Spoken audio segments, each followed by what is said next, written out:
নিলয় ভাইয়ের সাথে আমি বেশ কিছু কাজ করেছি। এর আগে যে কাজটা করেছিলাম লাস্ট সেটা হচ্ছে গিয়ে দুষ্টুমির মিষ্টি বাবা। নিলয় ভাইয়াকে সবসময় খুব ভালো লাগে, সে খুবই কোঅপারেটিভ একজন অ্যাক্টর অ্যান্ড এইটাই।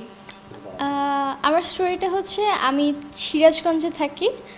তো ওখানে আমি ঢাকা মেডিকেলে চান্স পেয়েছি। ফেসবুকে আমার তার সাথে পরিচয় হয়। আমার একটা ফেসবুকে ফেক আইডি থাকে, অবুঝ বালিকার সামথিং এই টাইপের কিছু।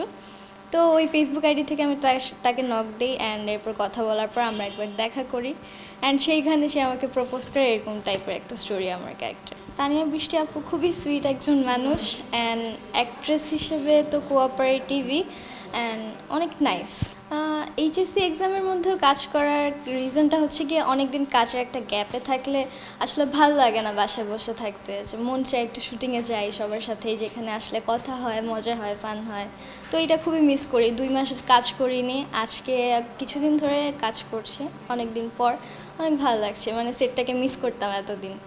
আমার ইচ্ছে আছে যদি ভালো কোনো অপরচুনিটি পাই, ভালো একটা ক্যারেক্টার, ভালো একজন কো আর্টিস্ট, দেন আমি ইয়েস।